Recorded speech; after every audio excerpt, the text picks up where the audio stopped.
السلام علیکم. وعلیکم سلام. ډاکټر صاحب دا قبض ولې خلکو ته کیږي او د دې په هومیوپیتیک کې څه ټریټمنټ یا علاج شته؟ او جی بالکل.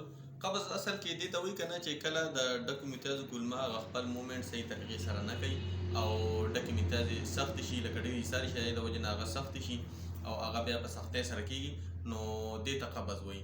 نو دا د مختلفو وجو نه کېږي. یو خو د دې وجې نه کېږي که نه چې لکه یو ایجډ خلک نو دوی ته دا ډېر کېږي. بل چې کوم پریګننټ ومینې هغو ته لکه دا ډېر زیات کېږي، او بل چې څوک د فایبر استعمال ډېر زیات نه کوي، لکه مطلب دا چې کوم خوراکونو کې فایبر ځي لکه سبزیانې شوي، فروټ شو، د دې استعمال ډېر زیات نه کوي، یا په کوم فروټ کې چې فایبر ځي د هغې استعمال ډېر زیات نه کوي. دغه شان ایکسرسایز پوره نه کوي او اوبه پوره نه څښي، او دغه شان سموکینګ کوي، او یا پیم شو یا دا شیزونه د دې استعمال ډېر زیات کوي، یا د شرابو کبابو شوق ډېر زیات کوي، او یا د لکه ډکې میتیازې ډېرې زیاتې ایسارۍ، لکه مطلب دا چې د ده نه هیر وي چې ډکې میتیازې کول غواړي، یا دې پکې په مخه وقفې ورکړي چې لږ وروسته به وکړم، لږ وروسته به دې سره هم دا کېږي، په مخه دې داسې کوي که نه.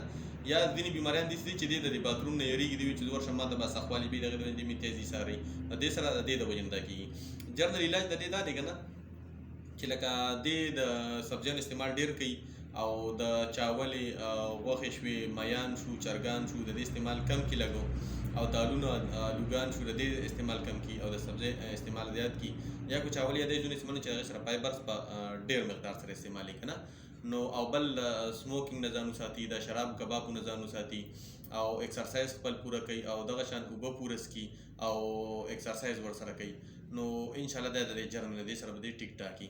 او دغه شان په هومیو کې د دې خپل ټریټمنټ شته دي، لکه د دې خپل میډیسن دي، برایونیا ده، نکسوامیکا ده، سلفر دی، دغه شان سیفیا ده، کاسټیکم دی، کلکیریکار دی، نیټرم میور دی، دغه شان مختلف نور میډیسن دي. نو هغه تاسو میډیسن به تاسو د یو ښه هومیوپیتیک ډاکټر سره مشوره وکړئ، او هغه په مشورې سره به دې کې چې کوم میډیسن ستاسو سره لګي هغه استعمالوئ، انشاءالله ټیک ټاک وي. او که نه تاسو ته بیا هم مسله وه نو تاسو زمونږ کلینیک ته تشریف راوړئ شئ، انشاءالله موږ به تاسو له پوره ټریټمنټ درکوو د دې. والسلام.